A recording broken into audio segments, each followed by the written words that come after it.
இந்த மாதிரி hologram effect எப்படி பண்ணுறது அப்படிங்கிறத இந்த வீடியோவில் பார்க்கலாம்.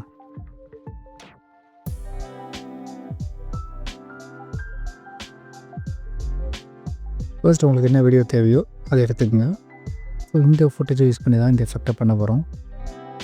உங்கள் மொபைலில் கேப்சர் பண்ண அந்த வீடியோவை உங்கள் ரா ஃபுட்டேஜுக்கு மேலே ப்ளேஸ் பண்ணிவிடுங்க.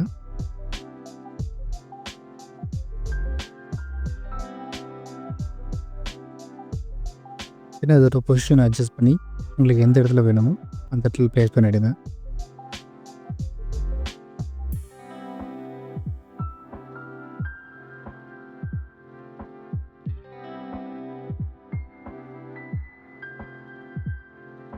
தென் உங்களோட மொபைல் ஃபுட்டேஜை செலக்ட் பண்ணிவிட்டு ஃபியூஷனில் போய்டுங்க. ஃபியூஷனில் போய்ட்டு பிரைட்னஸ் கான்ட்ராஸ்ட்னோட ஆட் பண்ணுங்கள். அதை ஆட் பண்ணிட்டு அதோட கெயின் வேல்யூவை கொஞ்சம் ரெடியூஸ் பண்ணுங்கள். ஓரளவுக்கு டிரான்ஸ்பரன்சியாக வர மாதிரி செட் பண்ணிவிட்டு தென் ஷேடோனோட ஆட் பண்ணுங்கள்.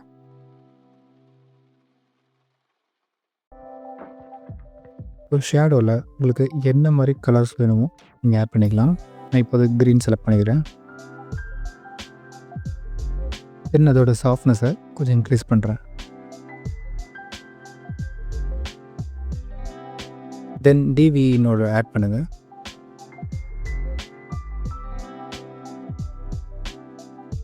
அதோட ரொட்டேஷன் வேல்யூவை சேஞ்ச் பண்ணுறோம். ஸோ உங்களுக்கு தகுந்த மாதிரி எக்ஸ்போசர் பார்த்து நீங்கள் அட்ஜஸ்ட் பண்ணி மாற்றிக்கிங்க. ஸோ ரிசல்ட் இந்த மாதிரி தான் இருக்கும்.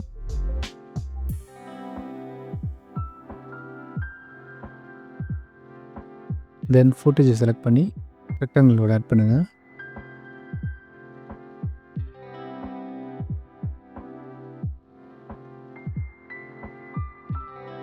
தென் ஃபுட்டேஜோட ஸ்டார்டிங்கில் வச்சு அதோட ஹைட் வேல்யூவை 0 பண்ணுறேங்க. தென் ஒரு ஃபியூ ஃப்ரேம்ஸ் தள்ளி ஹைட் வேல்யூவை திருப்பி அகைன் 1ன்னு மாற்றிடுங்க.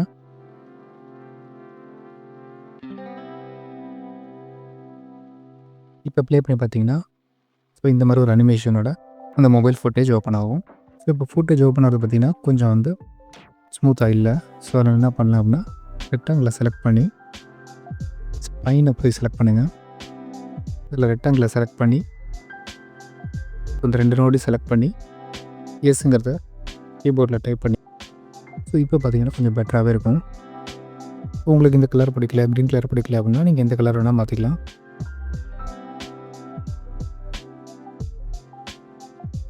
ஸோ இப்போ இதோட கலரை மட்டும் நான் சேஞ்ச் பண்ணி காட்டுறேன்.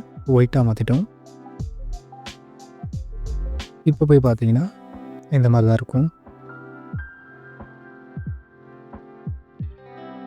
ஸோ இந்த மாதிரி ஈஸியாக வந்து ஹாலோகிராம் எஃபெக்ட் பண்ணிடலாம். ஸோ ரொம்ப சிம்பிள் தான்.